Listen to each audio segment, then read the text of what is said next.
अपने चंचल मन को एवं चंचल उपयोग को स्थिर करने के लिए जिनवाणी माता के माध्यम से अपनी वर्तमान ज्ञान की पर्याय में सम्यक भेद ज्ञान उत्पन्न करते हुए शरीर और शरीर से भिन्न जितने भी चेतन अचेतन पदार्थ हैं उनका मुझ भगवान आत्मा से किसी भी प्रकार का कोई संबंध आंटी चलने देना। इस प्रकार म्यूट कर लेना, म्यूट आवाज आ रही है। वेद ज्ञान पूर्वक शरीर आदि पर पदार्थों का लक्ष्य छोड़ के अंदर जो अखंड ज्ञान ज्योति स्वरूप भगवान आत्मा है उसमें ही वर्तमान पर्याय का संबंध जोड़ते हुए कि मेरा ये भगवान आत्मा सदा काल शरीर आदि पर पदार्थों से भिन्न प्रकट निर्मल भेद विज्ञान ज्योति स्वरूप है।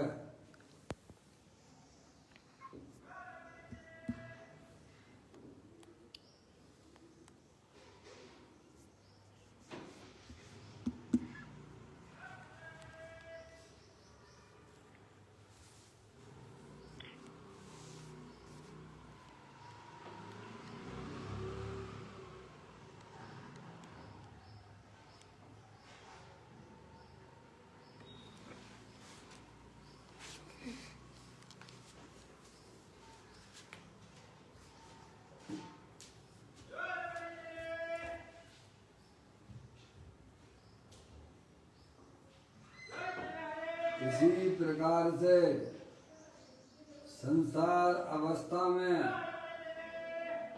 आत्मा की पर्याय में जो विविध प्रकार के पुण्य पाप के परिणाम होते हैं वे भी हमारे आत्मा का स्वभाव नहीं है। वे पर के लक्ष्य से होने वाले विकारी परिणाम कर्म उपाधि जनित हैं। उन सब में एकत्व बुद्धि, ममत्व बुद्धि, कर्तृत्व बुद्धि, भोक्तृत्व बुद्धि तथा उन रागादिक परिणामों की ज्ञाता बुद्धि को भी छोड़ते हुए अंदर जो अखंड ज्ञान ज्योति स्वरूप भगवान आत्मा है उसमें ही वर्तमान पर्याय का संबंध जोड़ते हुए कि मेरा ये भगवान आत्मा सदा काल शरीर रागादिक से भिन्न पूर्ण अखंड ज्ञान ज्योति स्वरूप है। ज्ञान आनंद आदि अनंत गुणों का भंडार है। ऐसा अपने आप को जानो और ऐसा ही अनुभव करो कि मैं तो तीनों काल ज्ञानानंदी मूर्ति स्वरूप भगवान आत्मा हूँ।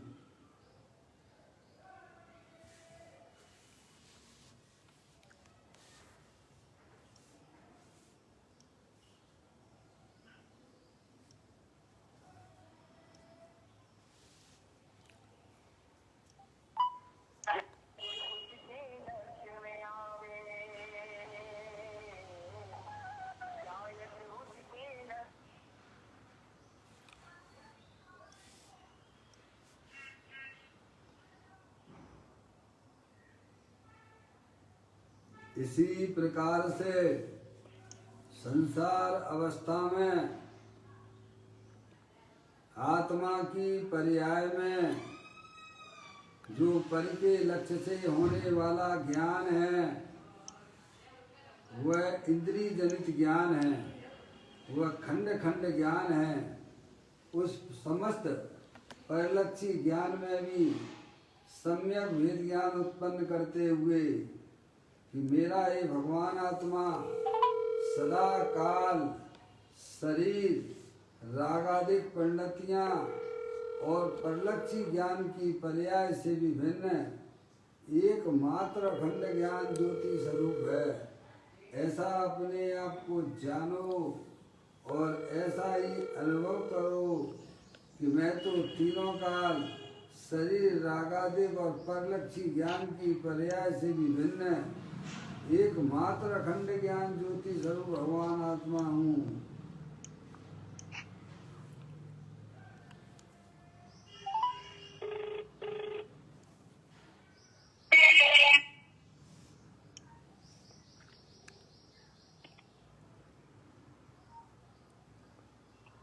मेरे भगवान आत्मा में शरीर आदि पर पदार्थों का प्रवेश नहीं होता है। मेरे भगवान आत्मा में प्रकट रागादिक परिणतियों का भी प्रवेश नहीं है। मेरे भगवान आत्मा में परिलक्षी ज्ञान की पर्याय का भी प्रवेश नहीं है, क्योंकि मैं तो तीनों का शुद्ध वितराग विज्ञान धन स्वरूप भगवान आत्मा हूँ। ऐसा अपने आप को जानो और ऐसा ही अनुभव करो कि मैं तो तीनों काल शरीर रागादिक और परिलक्षी ज्ञान की पर्याय से भी रहे शुद्ध वितराग विज्ञान घन स्वरूप भगवान आत्मा हूँ।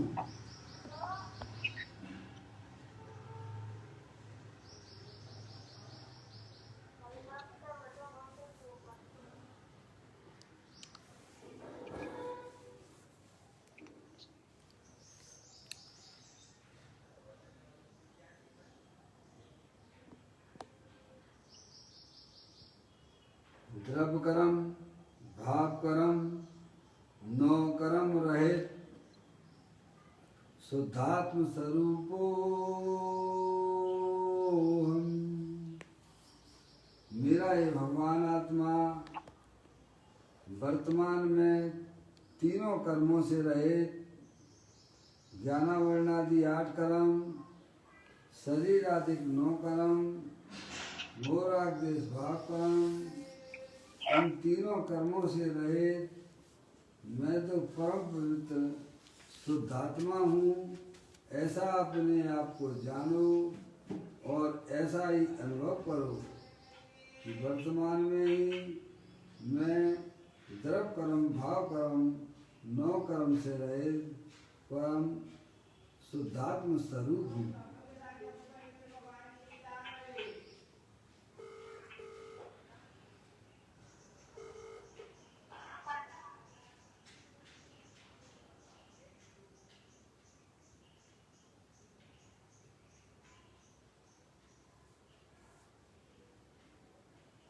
ओम नमः सिद्धेव्या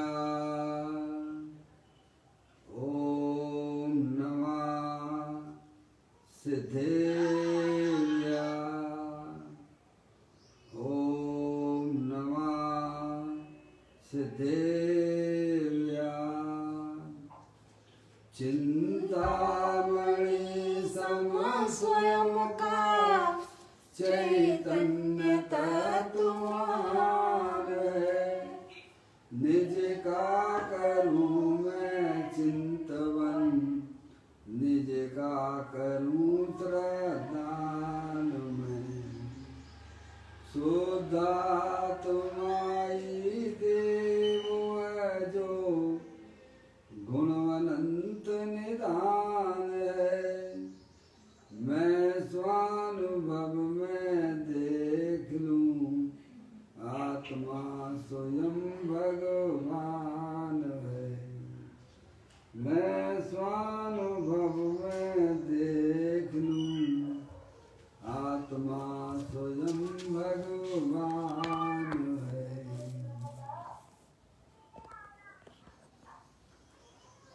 द्रव दृष्टि जिनेश्वर और पर्याय दृष्टि ईश्वर की चर्चा बोल दो।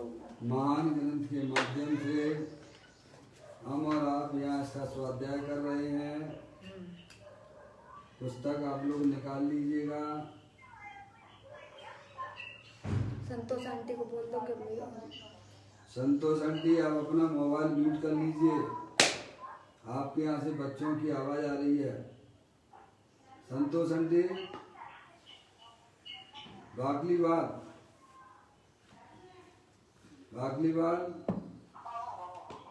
आप म्यूट कर लीजिए। आपके यहाँ से बच्चों की आवाज़ें आ रही हैं।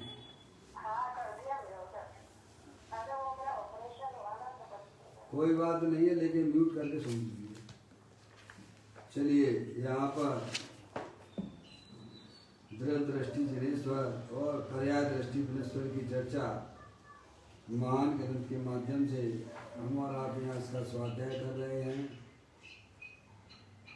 पुस्तक को आप लोग निकाल लीजिएगा। आज का बोल है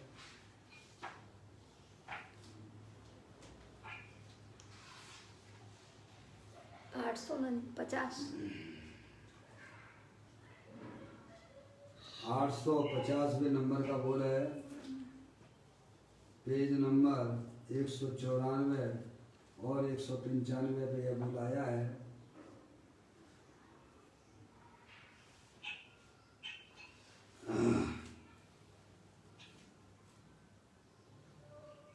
समस्त सिद्धांत का सार में सार तो वैर मुक्ता छोड़कर अंतर्मुख होना है।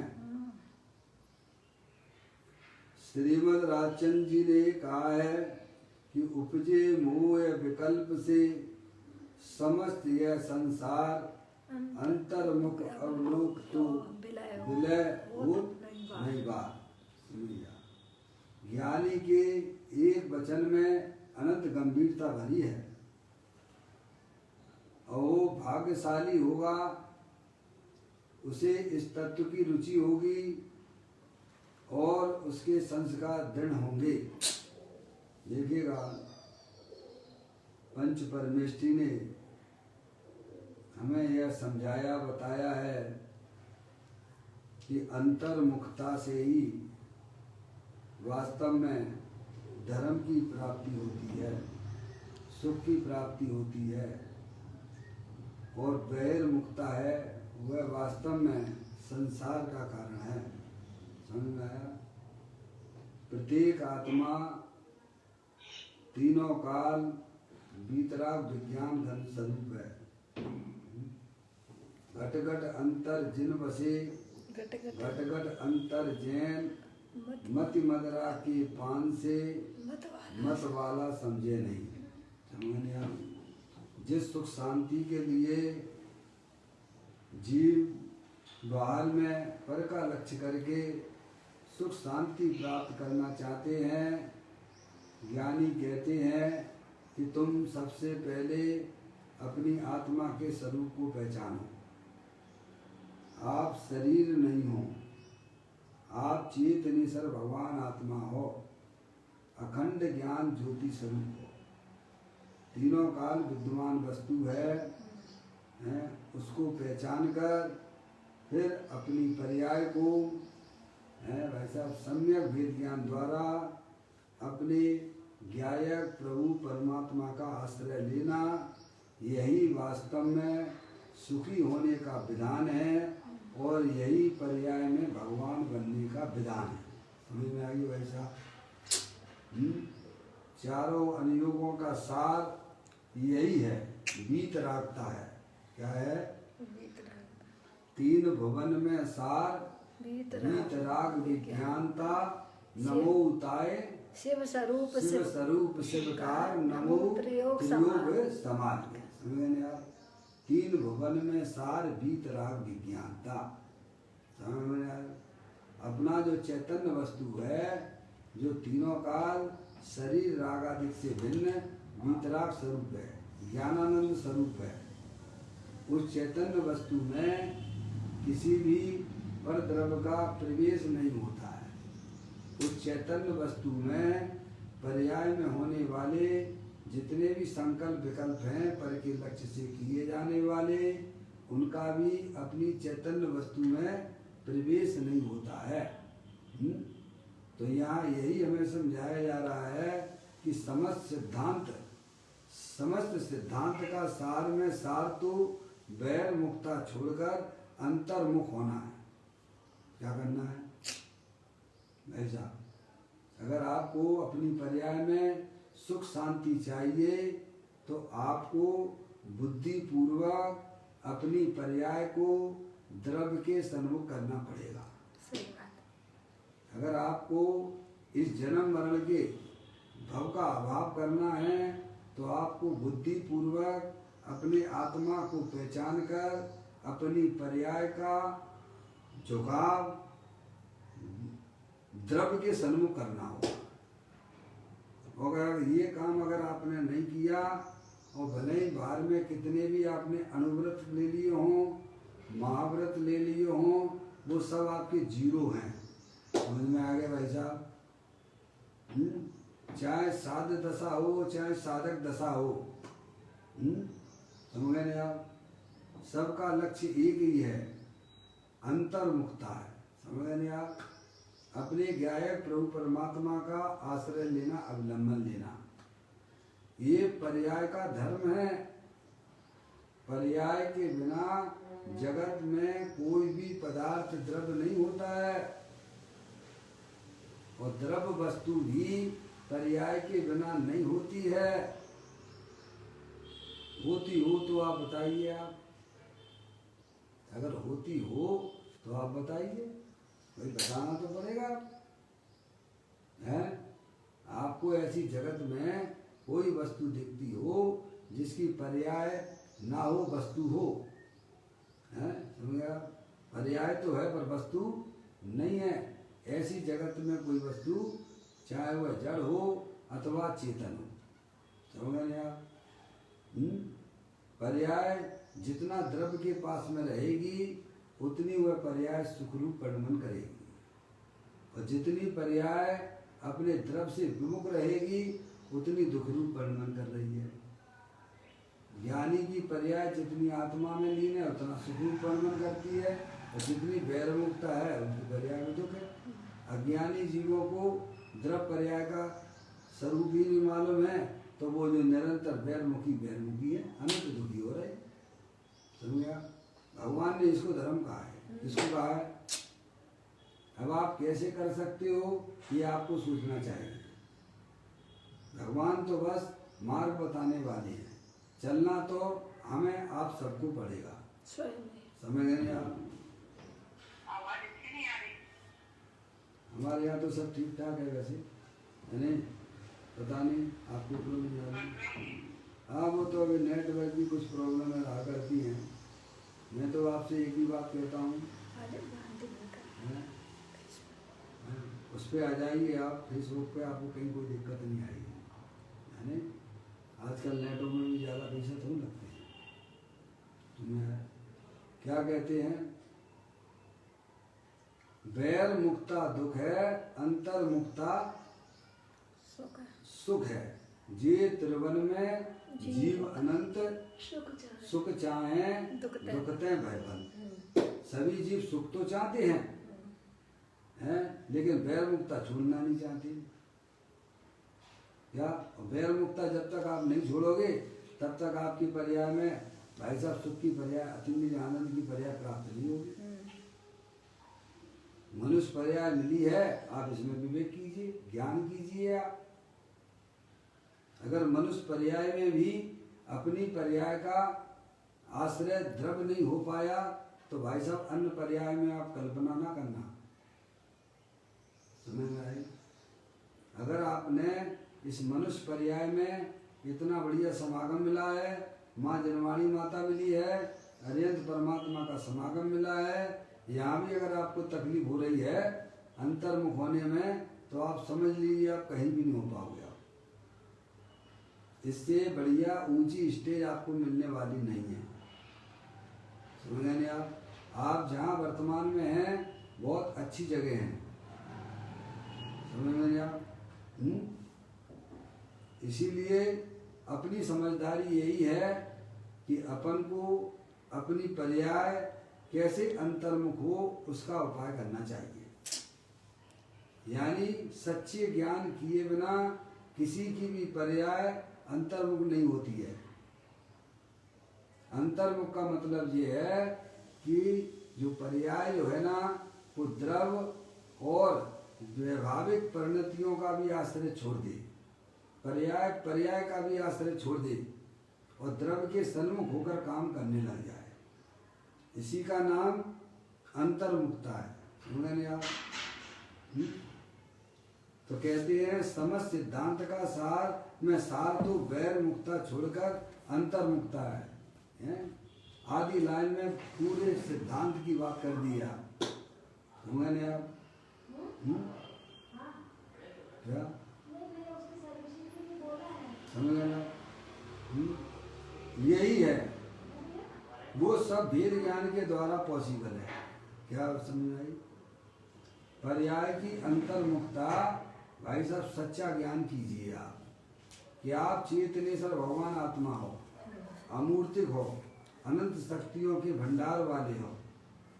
जो भी वस्तु होती है वो अनंत गुणमयी होती है, चाहे वो पुद्गल द्रव हो, चाहे धर्म द्रव हो, अधर्म द्रव हो, आकाश द्रव हो, काल द्रव हो, और चाहे वो चैतन्य वस्तु हो। समझ में आया? सब द्रव जो है अपनी अनंत शक्तियों के भंडार वाले होते हैं। समझ नहीं आप? आप चेतन वस्तु हो, जानने देखने वाले पदार्थ हो, अमूर्तिक हो, अरूपी हो। समझ नहीं आप? अनंत शक्तियों के भंडार वाले हो। ज्ञानी जी कहते हैं कि चैतन्य वस्तु आत्मा में कितने शक्तियां हैं, कितने गुण हैं। तो वो कहते लोक में कितने जीव हैं ये बता तुम। अनंत। क्या अपने आत्मा में कितने गुण हैं, कितनी शक्तियां हैं। तो वे कहते हैं तुम ये बताओ कि इस संसार में जीव कितने हैं। तो कहते हैं कि अनंत हैं। कितने हैं? अनंत हैं। और उनसे अनंत गुने पुद्गल द्रव्य हैं। इनसे जीव से अनंत गुने, जीव से भी अनंत गुने पुद्गल द्रव्य हैं। समझ गए आप?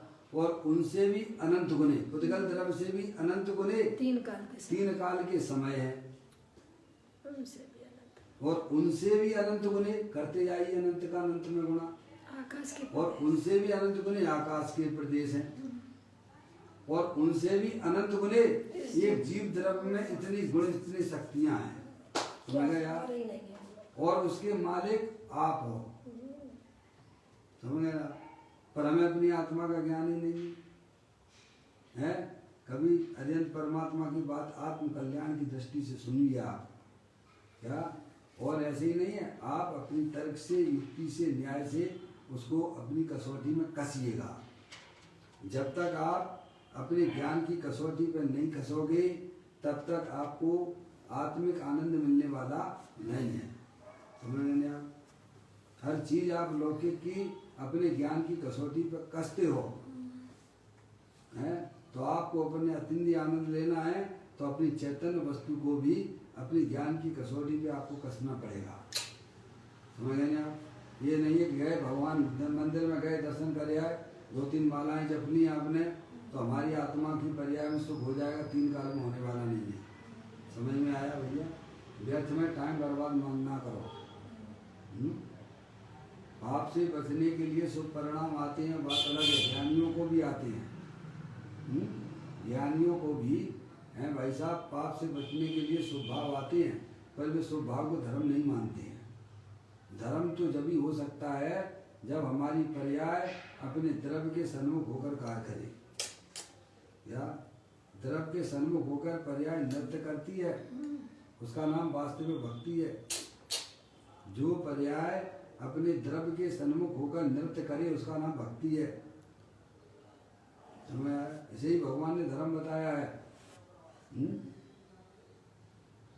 तो कहते हैं समस्त सिद्धांत का सार में सार तो वैर मुक्ता छोड़कर अंतर्मुख होना है। अब इसमें आत्मा का कुछ ज्यादा कुछ भी नहीं है। आप सच्चा ज्ञान करने की बात की जा रही है। समझ रहे आप? धनकन कंचन राज सुख सभी सभी सुलभ कर जाए, और दुर्लभ है संसार में एक धारा ध्यान।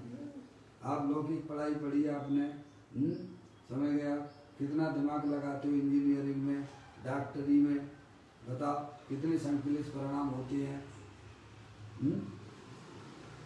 वो काय के लिए सब सुखी होने के लिए करते हो, हैं? बिजनेस भी करते हो तो काय के लिए करते हो? सुखी होने के लिए। टीवी देखते हो तो काय के लिए देखते हो? सुखी होने के लिए। खाना भी खाते हो तो काय के लिए खाते हो? सुखी होने के लिए। समझ में आया? सारे उपाय हमारे एकमात्र सुखी होने के लिए ही होते हैं। लेकिन ज्ञानी कहते हैं वैर मुक्ता है, उसमें सुख की प्राप्ति नहीं हो सकती है। आप अपने ज्ञाय प्रभु परमात्मा को पहचानिए। क्या? समस्त शास्त्रों का सार पंचास्तिकाय में आचार्य कुंकुम देव ने 172वें नंबर की गाथा में बात लिखी, समस्त शास्त्रों का सार वीतरागता है। समझिए आप, वीतरागता यानी अतीन्द्रिय आनंद की प्राप्ति। समझिए आप, जिसमें राग यानी दुख का लवलेश भी नहीं है। समझिए? और वह वीतरागता अपने ज्ञाय प्रभु परमात्मा जो वीतराग स्वरूप है उसके आश्रय से होती है। क्या? ये तो आत्मा के प्रति समर्पण के बिना प्राप्त होने वाला नहीं है। सही बात है। आपके अंदर में जिद होना चाहिए। किसके लिए? अपने ज्ञाय प्रभु परमात्मा के लिए। तब इस चीज की प्राप्ति कोई कठिन नहीं होती है, पर सुलभ हो जाती है।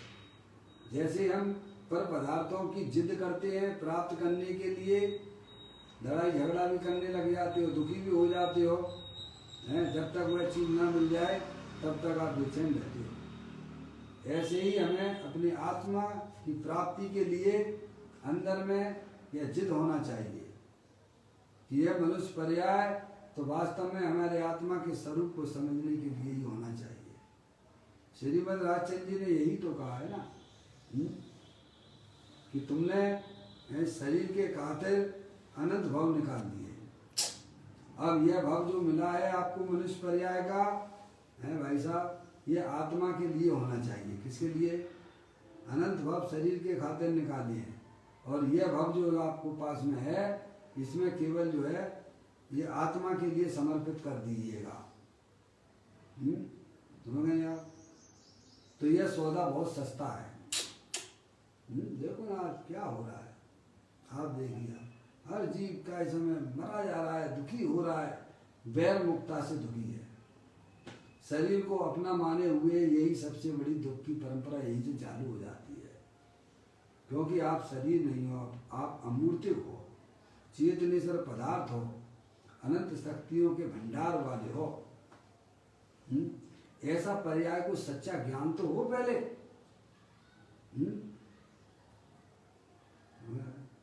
तो ये कहते हैं समस्त सिद्धांत का सार में सार तो वैर मुक्ता छोड़कर अंतर्मुख होना है। जैसे बिल्कुल बताइए आप, कोई व्यक्ति अगर चिंतन की धारा में बैठा हो घर में, है भाई साहब, तो लोगों को लगते क्या कर रहे हैं, वो बहुत बड़ा काम कर रहा है, तुमको पता नहीं है।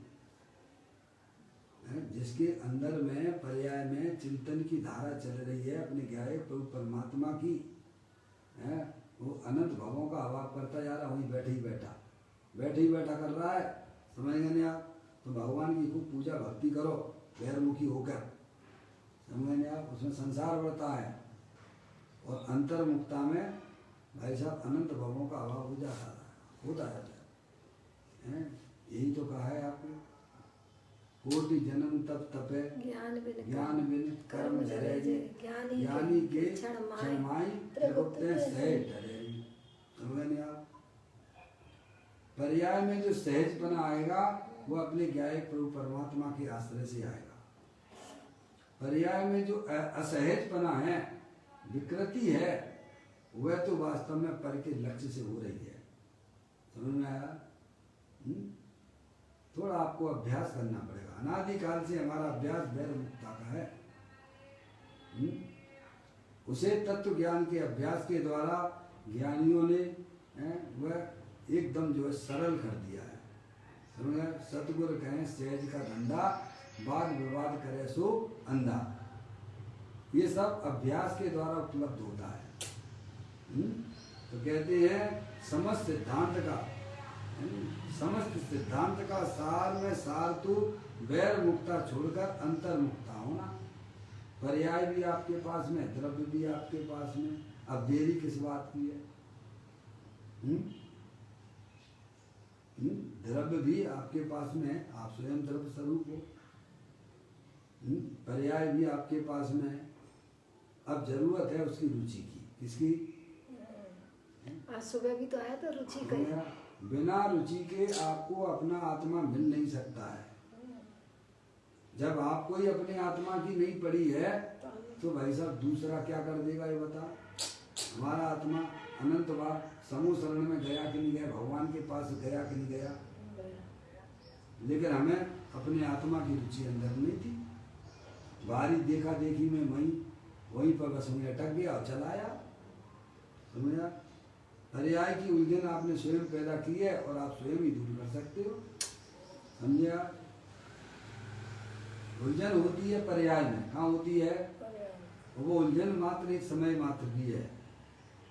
ज्ञानी जीव सम्यक वेद ज्ञान के द्वारा उस उलझन को सुलझा लेते हैं। सही बात है। या अज्ञानियों को सुलझना आता नहीं है, क्योंकि उनकी वैरमुखी दृष्टि है। समझ गए आप?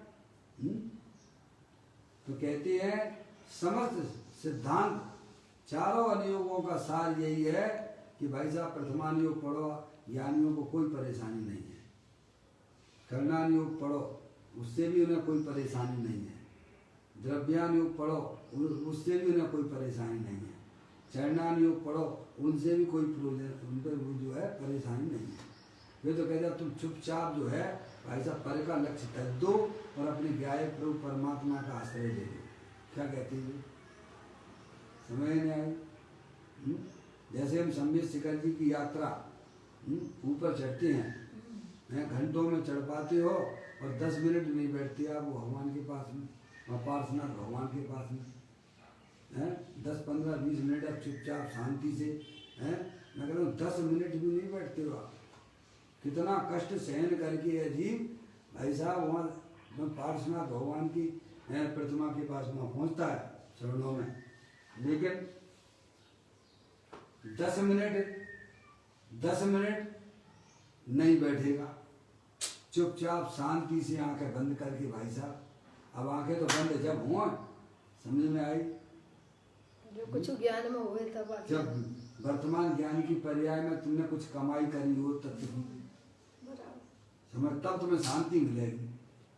अब वो तुमने की नहीं है और कर भी नहीं रहे हो तो वो आपके लिए बड़ी दुखकारी बात है। समझ में आया? कष्टकारी बात है। भगवान की पूजा करते हो, भक्ति करते हो, स्वाध्याय भी करते हो, अच्छी बात है, बुरी बात कुछ भी नहीं है, लेकिन उन सब का मतलब क्या था? वीतरागता प्रकट करना। क्या? पाप से बचने के लिए ज्ञानी जीव भी स्वाध्याय करते हैं, भगवान की पूजा करते हैं, भक्ति करते हैं, लेकिन भाई साहब उस सब का प्रयोजन क्या था? क्या प्रयोजन था? कि चुपचाप अपनी आत्मा को निहारना। क्या करना भाई साहब? अपने द्रव्य स्वभाव को निहारना। ये फोन कुछ कर गया इसमें तो अब ये तो अपन प्रयोजन को भूल जाते हैं। क्या? आयोजनों में हम प्रयोजन को भूल जाते हैं। क्या करते हैं?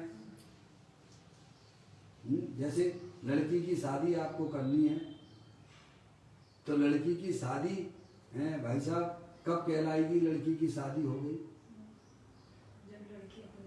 है, अब उसकी भावनाएं तो पड़े नहीं और आपने दुनिया भर के लोगों को निमंत्रण दे के सब खिला पिला दिया। काय के लिए खिलाया पिलाया? क्या प्रयोजन था? कि हमारी लड़की की जो है भावनाएं पड़ जाए और लड़की जो है यहाँ से चली जाए।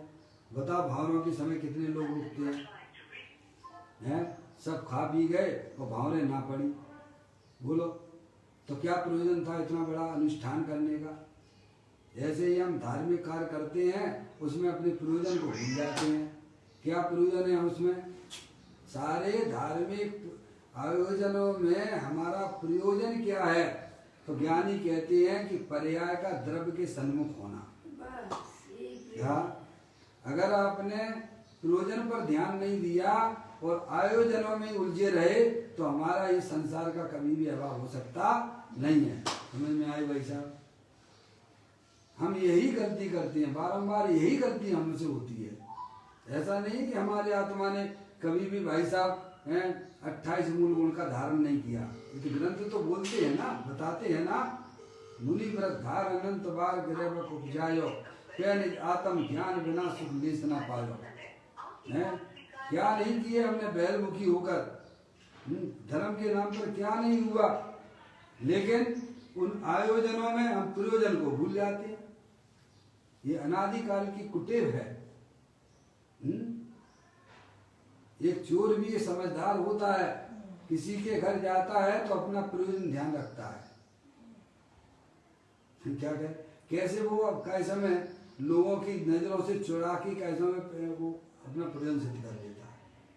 हमें भी इन धार्मिक आयोजनों में अपने प्रयोजन को कभी नहीं भूलना चाहिए। समझ में? भूमि का अनुसार सारी धार्मिक कार्य होते हैं, लेकिन हमारा प्रयोजन क्या है? आत्म सन्मुखता। क्या है? आत्मा के सन्मुख होकर का समय रसास्वादन करना अपने आत्मा का, जो अरिहंत परमात्मा ने बताया है कि प्रत्येक आत्मा स्वभाव से ही ज्ञानानंद मूर्ति है, वीतराग स्वरूप है। आप अपनी ज्ञान की कसौटी पर कस के देखिए। क्या भाई साहब?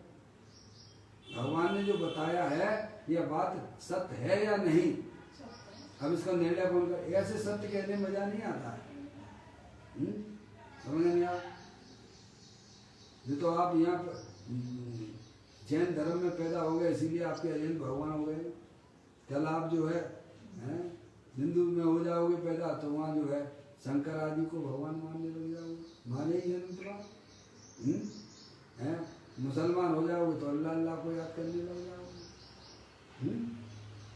हमें आप उसे निर्णय कीजिए, आप तब आपको भगवान की महिमा आएगी, तब अरिहंत परमात्मा की महिमा आएगी आपको कि उन्होंने अपने जीवन में क्या काम किया है। अभी तो हमें कुछ लगता ही नहीं है कि भगवान ने अपनी आत्मा में कुछ, आत्मा की पर्याय में कुछ काम किया है। हमें आप द्रव्य ही नहीं दिखता है। उन्होंने आप क्या नहीं समझते हैं कि भगवान का इशारा समझ जाते हैं। समझ आप कि बैर मुक्ता छोड़कर अंतर मुक्ता, यही वास्तविक धर्म है। इसमें ही आत्मा की भलाई है।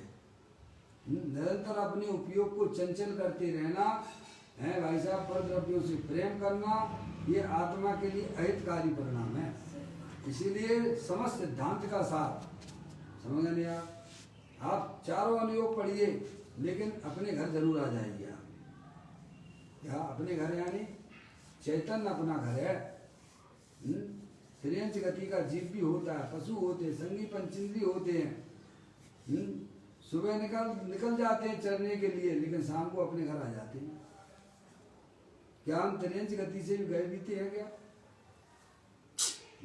सही बात है भाई, पशु चरे आप सब पढ़ते हो, धर्म करते हो, भगवान पूजा भी करते हो, भक्ति भी करते हो, स्वाध्याय भी करते हो, और आपसे क्या भाई साहब 5 मिनट ज्यादा ध्यान में बैठ जाएगी आप, हैं?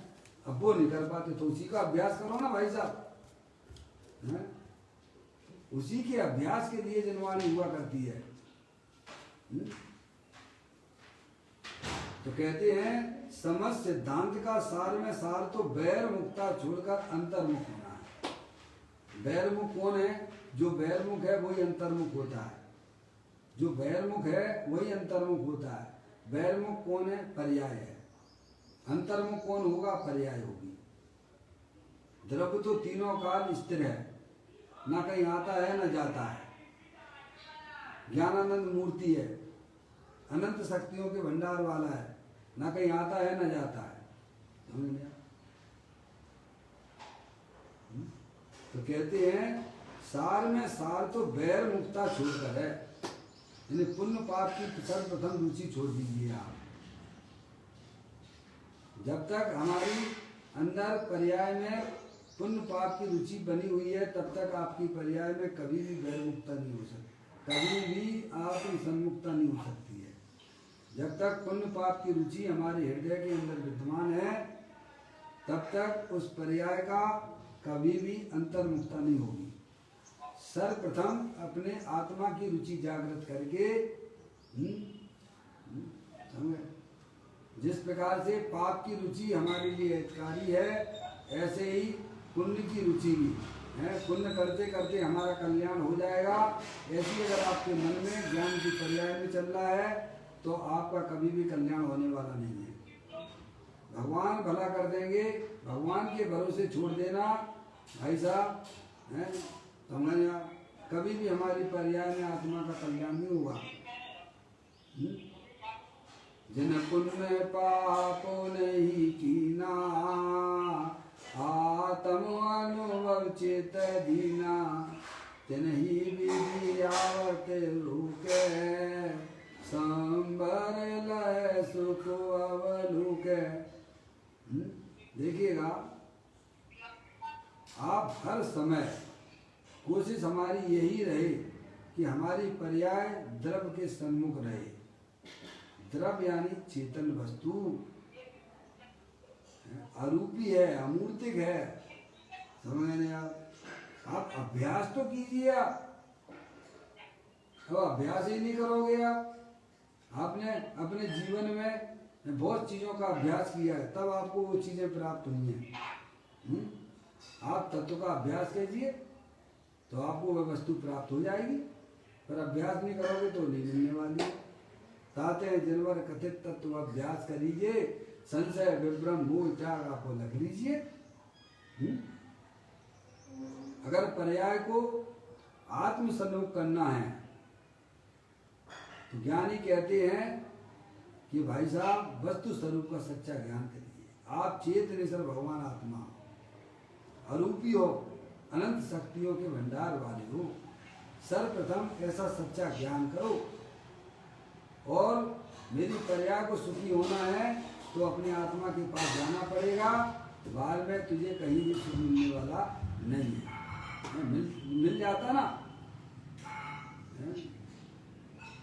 भवन में जीवर घूम चुका कण कण को जीवर भर देखा।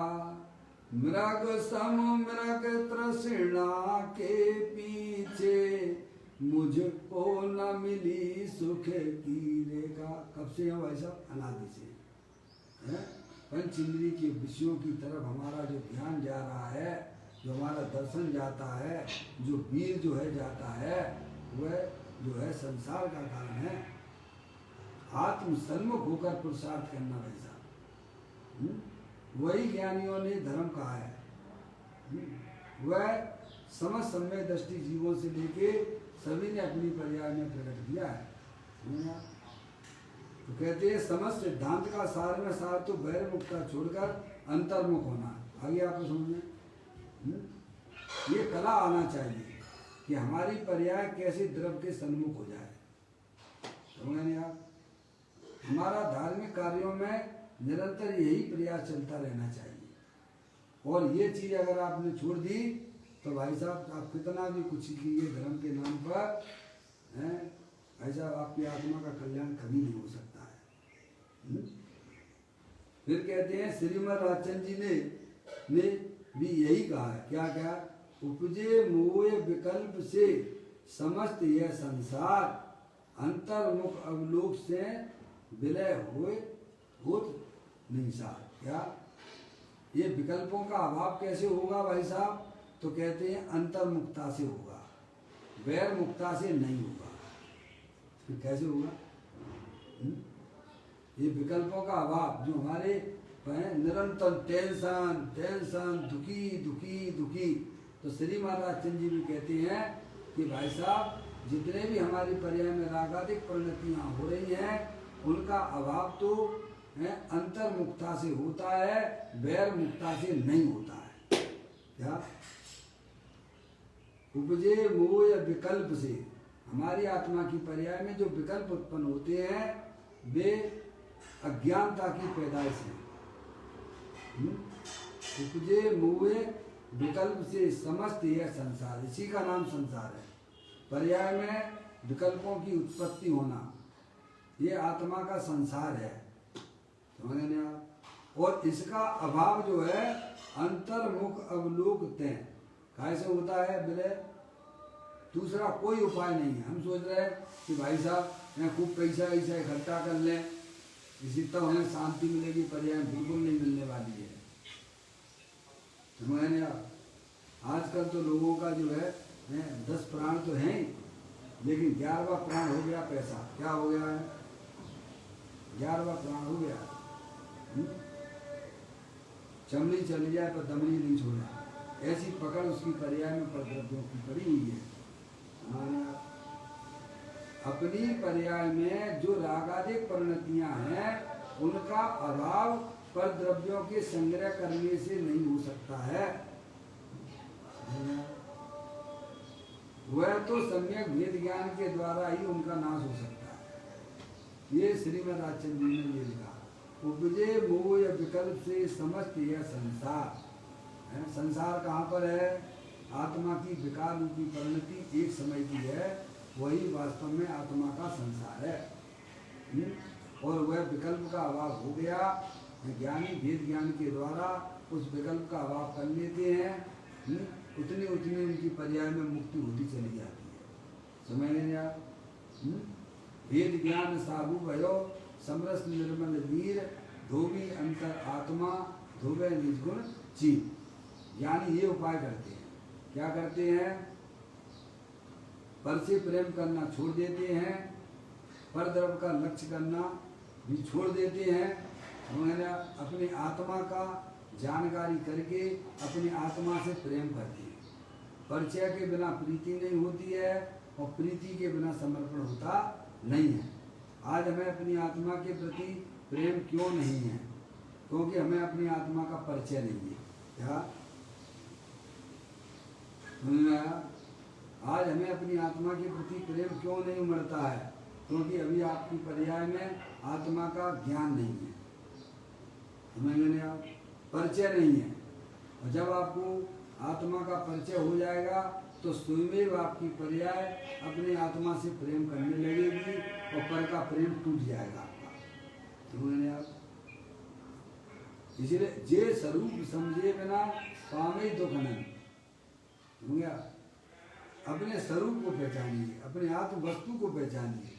मेरी जो चैतन्य वस्तु है, शरीर के साथ में रहने पर भी कभी शरीर रूप नहीं होती है। रागादिक परिणतियां भी पर्याय में संसार अवस्था में होती हैं, पर मेरी चैतन्य वस्तु कभी रागादिक रूप परिवर्तन करती नहीं है।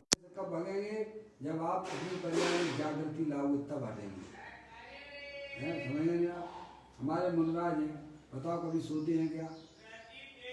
फोन सेकंड से ज़्यादा अगर मैं निद्रा ले लें भाई साहब, तो उनका गुणस्थान गिर जाता है। अभी हमारा आपका कौन सा गुणस्थान है? पहले गुणस्थान वाले बस मस्त हो रहे हैं पंचेंद्री के विषयों में। बताइए ये कितने सावधान हैं मुनराज और हम, जबकि आत्मा देवी है, आत्मा हम भी है। ये कौन सेकंड से अगर ज़्यादा निद्रा ले लें तो उनका गुणस्थान गिर जाता है। इतनी सावधानी रखती है। और हम तो बिल्कुल कैसे बिल्कुल एकदम जो है कैसी स्थिति हमारी चल रही है पर्याय की, बिल्कुल निर्विचार हैं, कोई विचार ही नहीं करते अपनी आत्मा के बारे में, निरंतर पंचेंद्री के भोगों की तरफ भगते हैं। अरे ये भोग तो तुम अनादि से भोगते चले आ रहे हो भाई, हैं? कुछ नया काम करके बताओ ना। जो ज्ञानियों ने अपनी पर्याय में व्यक्त किया है, अव्यक्त को व्यक्त कर देना और जो व्यक्त है उन्हें अव्यक्त कर देना। अपना चैतन्य स्वरूपी भगवान आत्मा जो कि अरूपी है, ज्ञानियों ने उसे पर्याय में व्यक्त कर दिया है। शरीर आदि अज्ञानी जीवों को जो व्यक्त हैं उन्हें ज्ञानी जीवों ने अव्यक्त कर दिया है। अव्यक्त को व्यक्त कर देना, व्यक्त को अव्यक्त कर देना, यही ज्ञान की कला है। समझ रहे हैं आप? तो कहते हैं उपजे मोह विकल्प से समस्त यह संसार। ये अज्ञान, मोह यानी अज्ञानता। मोह का मतलब क्या है? अज्ञानता। क्या अज्ञानता? आप हो तो चेतनी सर भगवान आत्मा, अरूपी हो, अमूर्तिक प्रदेशों का पुंज, प्रसिद्ध ज्ञानादि गुणों के धारी, अनादि निधन वस्तु आप हो। और ऐसा ना मानकर कैसा जान रहे हो, कैसा मान रहे हो, मैं 40 साल वाला हूँ, मैं 50 साल वाला हूँ। यानी शरीर का लक्ष्य करके, शरीर को अपना मानकर हम अपना पूरा जीवन बर्बाद कर रहे हैं। समझे आप? ज्ञानी ही वास्तव में अपना जीवन सफल बनाते हैं वेद ज्ञान के द्वारा। तो जो हमारी आत्मा की पर्याय में जो भी राग आदि प्रवृत्तियाँ हो रही हैं, ये सब वास्तव में अज्ञानता की पैदाइश है। और उनका अभाव कहते अंतर्मुख अवलोकन, यानी अपने ज्ञाय को परमात्मा का अवलोकन करने से है वो मोह जो है विलय को प्राप्त हो जाता है, और कोई दूसरा उपाय नहीं है। ज्ञानी के एक वचन में अनंत गंभीरता भरी हुई है। एक एक शब्द में उसके जो है बहुत गंभीरता है, पर हम विचार नहीं करते हैं। हम बहुत जल्दी विषय बदल देते हैं, धर्म के नाम पर भी विषय बहुत जल्दी बदलते हैं। आप मुझे बताइए, आप अपने शरीर का इलाज करवाते हो, शरीर का इलाज हर किसी डॉक्टर से करवाते हो क्या? बार बार डॉक्टर बदलते रहते हो क्या? क्या हालत हो जाएगी उस शरीर की? बार बार समझे आप? ऐसे ही हमें पहले चुन लेना चाहिए कि हमारे आत्म कल्याण में कौन निमित्त हो सकता है। एक बार विश्वास तो कीजिए आप। अब ये पुस्तकें भी आप जो है बारंबार ये पढ़ लिया, फिर वो पढ़ लिया, फिर वो पढ़ लिया, फिर वो पढ़ लिया, और कुछ भी नहीं पढ़ा। यानी कहते हैं तुम जो है उनकी बातों को गंभीरता से जहाँ बैठो, जहाँ चिंतन करो, क्या बात आई थी आज स्वाध्याय में, उसका चिंतन कीजिए आप। लेकिन हम नहीं करते हैं, जो हमें करना चाहिए वो नहीं करते हैं। 8-8 घंटे स्वाध्याय भी करने वाले बहुत कम हैं, करते भी हैं तो चिंतन कितना करते हो? मैं तो कहता हूँ आधा घंटे आप स्वाध्याय कीजिएगा, आपके पास समय नहीं है, चिंता की कोई बात नहीं है। पर ज्ञानियों ने क्या कहा है उसकी बात, उसकी गहराई में जाइएगा। ये तो आप कर सकते हो ना बैठे बैठे। तो कहते हैं ज्ञानी की एक वचन में अनंत गंभीरता भरी हुई होती है। समझने आप? वे कोई ऐसा नहीं कहता ना इतने ग्रंथ हो गए, इतने हो गए। एक एक शब्द में अनंत भाव उनके भरे हुए हैं। समझे आप? जो है पूज्य गुरुदेव श्री कहते हैं कि आत्मा में अनंत शक्तियाँ हैं। कितनी हैं? अनंत शक्तियाँ हैं। समझे आप? लेकिन इसे अगर एक भी शक्ति का भाव वासन हो जाए तो भाई साहब उसका आत्मा का कल्याण हो जाएगा। एक भी शक्ति का भाव वासन हो जाए, भले अनंत के आपको नाम नहीं आते हैं, 47 के नाम भी नहीं आते, चिंता की कोई बात नहीं है। लेकिन आपको यह तो समझ में आना, एक शक्ति का तो ज्ञान हो जाए कि मेरे आत्मा में ज्ञान शक्ति है। निरंतर हमारी आत्मा में से ज्ञान निकला करता है। क्या निकलता है? ये कैसा ज्ञान का भंडार है जिसमें से निरंतर ज्ञान ही निकला करता है। और कब से निकल रहा है? अनादिकाल से निकल रहा है। कब तक निकलता रहेगा? कि अनंत काल तक निकलता रहेगा। ऐसी भी इसको महिमा नहीं आती है। समझ में आया? एक शक्ति का भी अंदर में भाव भाषण हो जाए तो भाई साहब अनंत शक्तियों के भले ही से नाम नहीं आते हो तो भी से अपनी आत्मा की महिमा आ जाएगी। पर हम विचार ही नहीं करते ना। क्या? अब विचार तो करना पड़ेगा। एक इंद्री से लेके त्रियंच गति के जीव हैं, असंगी पंचेंद्री तक हैं तो भगवान जैसे ही। जैसे भगवान का द्रव्य है वैसे ही उनका भी द्रव्य है। लेकिन वे अपनी पर्याय में निराकुलता रूप धर्म की प्राप्ति नहीं कर सकते, सुख की आत्मिक आनंद प्राप्त नहीं कर सकते, क्योंकि उसे प्राप्त करने के लिए निमित्त रूप से मन की आवश्यकता हुआ करती है, विचारों की श्रृंखलाओं की आवश्यकता हुआ करती है। इसीलिए संगी पंचेंद्री जीव जो है कैसा उस धर्म को प्राप्त कर लेता है। चारों गतियों में समय दर्शन की प्राप्ति होती है। समझने आप? असंगियों तक नहीं होती है। हमें अपनी विचार शक्ति बढ़ाना चाहिए, सत्य ज्ञान करके उनको बारंबार ज्ञान अभ्यास करे मन मानी ताकि मोह महात्म नहीं। समझने आप? मोह की बेल ऐसे घटती है बारंबार अभ्यास करने से, समझ गए आप? उसमें भी कहा ताते जिनवर कथित तत्व अभ्यास करीजे संशय विभ्रम मोह त्याग आपो लगती। इसमें लगाओ ना मन, इसमें निर्णय करो ना भाई साहब। तो कहते ज्ञानी के एक वचन में अनंत गंभीरता भरी हुई है, उनके पास टाइम नहीं है।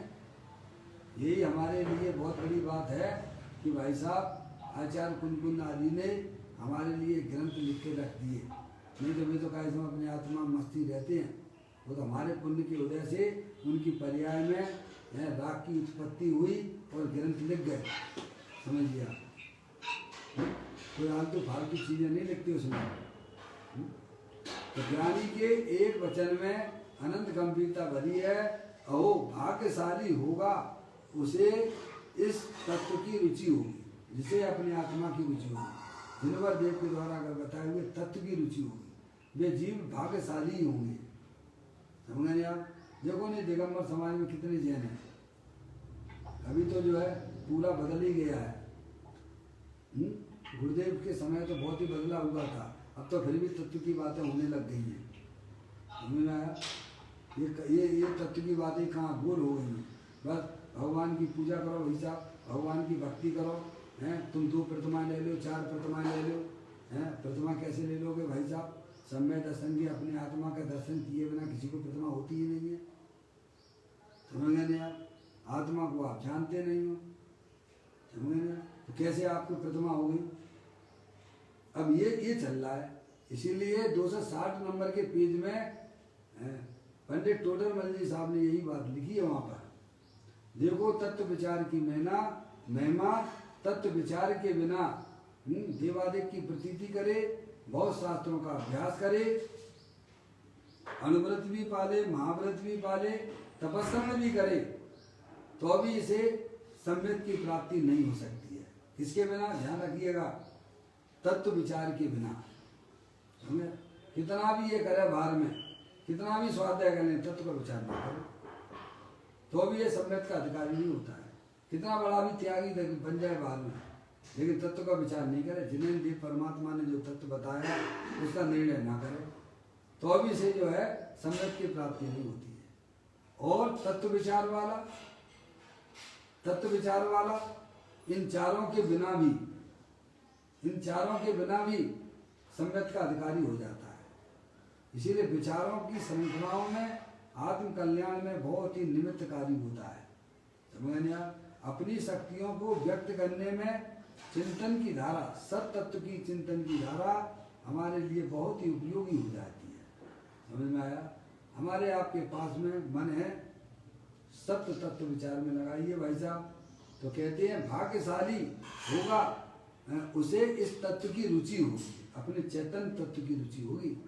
वे जीव भव्य हैं जिन्हें अपनी आत्मा के कल्याण की परी हुई है, जिन पर देव के द्वारा बताया गया वही शास्त्र का क्या स्वरूप है, संवर का क्या है, निर्जरा किसे कहना, मोक्ष किसे कहना। ये वर्तमान में जो मेरी पर्याय में दुख चल रहा है, बंधन चल रहा है, इससे मैं पर्याय में मुक्ति किस प्रकार से करूँगा? ये शरीर क्या है? जड़ है, मैं चेतन सर भगवान आत्मा हूँ, ऐसा जो पर्याय में निर्णय करते हैं, वे जीव अल्पकाल में भाई साहब सम्यक दर्शन भी प्राप्त करते हैं और केवल ज्ञान और मुक्ति की पर्याय भी उनके पास में आने वाली है। इसीलिए यहाँ का भाग्यशाली होगा उसे इस तत्व की रुचि होगी, अपने चैतन्य तत्व की, जिनवर देव द्वारा बताए गए 7 तत्वों की समझने की रुचि, और उसके संस्कार दृढ़ होंगे। कैसे होंगे? बारंबार जब ज्ञान में ये बातें आती हैं भाई साहब, तो अंदर में अपने आत्मा की पकड़ भी बनती है उसे। समझे आप? नैमित्तिक संबंध भी गजब का हुआ करता है। समझे आप? बारंबार ज्ञानियों के द्वारा सुनने से, पढ़ने से, विचार करने से ये हमारे अंदर इतने बढ़िया संस्कार पड़ेंगे। पर ध्यान रखिए, वे संस्कार हमारे अंतर्मुखी होना चाहिए, ना कि बहिर्मुखी। किसी को दिखाने के लिए होंगे तो आपको कुछ नहीं मिलने वाला है। आत्म कल्याण की दृष्टि से करोगे तो आपको बहुत कुछ चीज मिलने वाली है। समझे आप? इस प्रकार से यह सुंदर चर्चा इस बोल के अंदर आई है। मैं यही बताना चाहते हैं कि आप कुछ भी करें, समझ गए ना आप। धार्मिक क्रियाओं का निषेध नहीं है, पर धार्मिक क्रियाओं में जो हमने धर्म मान रखा है उसका निषेध किया गया है आगम में, समझ गए। तो आप बस अंतर्मुक्ता, बस एक ही बात है। अगर आपको अपनी पर्याय में कमाई करनी है, वीतरागता धर्म प्रकट करना है, तो वह अंतर्मुक्ता से प्राप्त होता है, वैर मुक्ता से नहीं होता है। इस बात का आप अपने जीवन में इसको बना के चलें। जितना जल्दी हो सके यह कार्य तो आपको करना ही पड़ेगा, क्योंकि आप आत्मा हो और आत्मा ही रहने वाले हो। इसमें ही हमारी भलाई है कि जिनवर देव के द्वारा उस तत्वों के स्वरूप को हमें पहचानना चाहिए और अंतर्मुखी उपयोग के द्वारा अपने ज्ञायक प्रभु परमात्मा का आश्रय अवलंबन लेके पर्याय में होने वाले दुख का अभाव हो जाता है। यही वास्तव में सुखी होने का मार्ग है, यही मोक्ष मार्ग है, यही हमें इसमें समझाया गया है। अंदर में अपने ऐसे संस्कार डालें हैं, तत्व के संस्कार डालें, तो अवश्य वह पर्याय हमारी अंतर्मुख होती हुई है भाई साहब। द्रव्य में जो शक्तियाँ हैं उनकी पर्याय में अभिव्यक्ति हो जाती है। इस प्रकार यह सुंदर चर्चा या ज्ञानियों ने हमें यहाँ भूगोल के माध्यम से बताई है, हमें बारंबार चिंतन का विषय बना है। अभी अपना समय हो गया।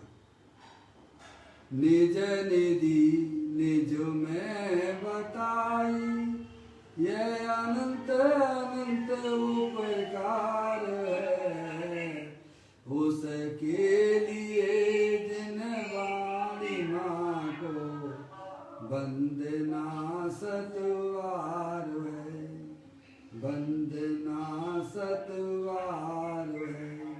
9वां नमोकार मंत्र।